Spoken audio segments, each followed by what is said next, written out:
Assalamualaikum warahmatullahi wabarakatuh. Perkenalkan, nama saya Erma Novita Pranita dengan nomor induk mahasiswa B10018155.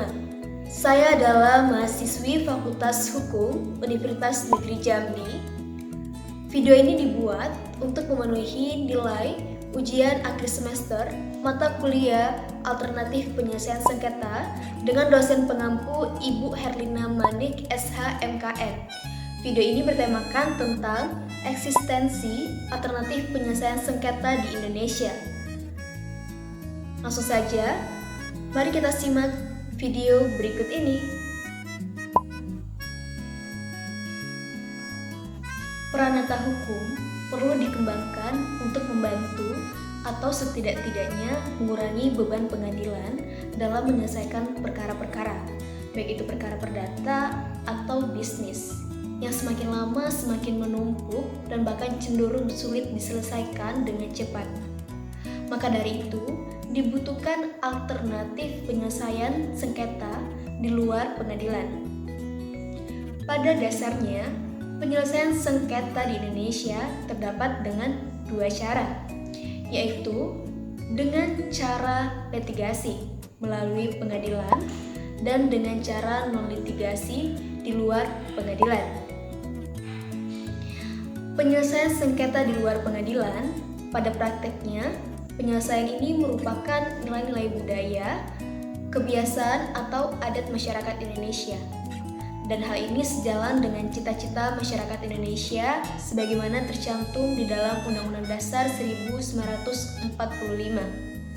Cara penyelesaian tersebut adalah dengan musyawarah dan mufakat untuk mengambil keputusan.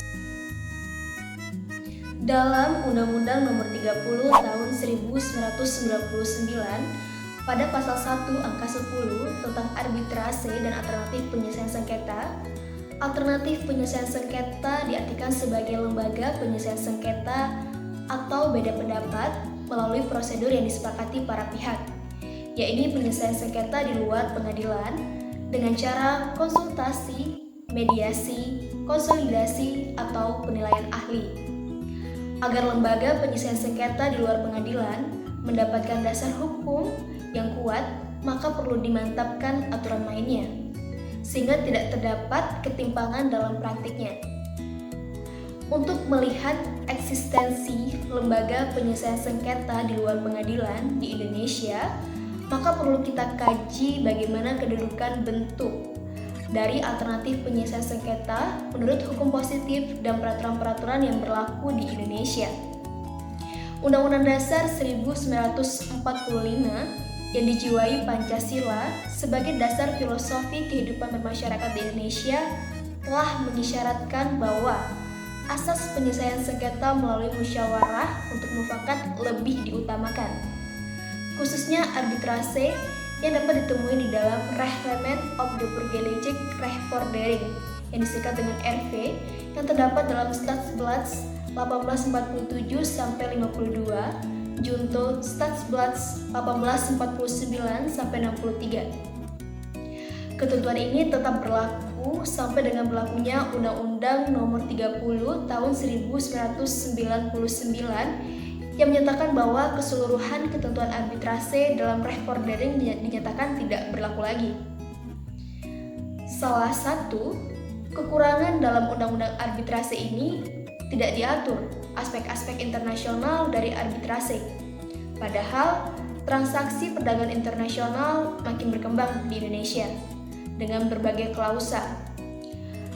Arbitrasenya kini telah menjadi peristiwa sehari-hari. Indonesia juga telah meratifikasi beberapa konvensi internasional yang berkaitan dengan arbitrase internasional, seperti Konvensi Washington, dengan diundangkannya Undang-Undang Nomor 5 Tahun 1968, Konvensi New York yang diratifikasi dengan Kepres Nomor 34 Tahun 1981, dan Unilateral Arbitration Rules sebagai resolusi Majelis Umum PBB. Meskipun terdapat keterbatasan dalam peraturan perundangan tentang arbitrase sebagai alternatif disputed relation di Indonesia pada masa kini, Tetapi telah terjadi perkembangan yang berarti di Indonesia berkenaan dengan penyelesaian sengketa di luar pengadilan. Masyarakat Indonesia, terutama dari kalangan pengusaha, secara berangsur-angsur telah memahami manfaat dan faktor kelebihan ADR dibandingkan dengan litigasi, dan telah memilih ADR sebagai cara penyelesaian sengketa yang mereka cantumkan di dalam kontrak. Sekian materi dari saya mengenai eksistensi alternatif penyelesaian sengketa di luar pengadilan di Indonesia. Lebih dan kurang saya mohon maaf. Wassalamualaikum warahmatullahi wabarakatuh.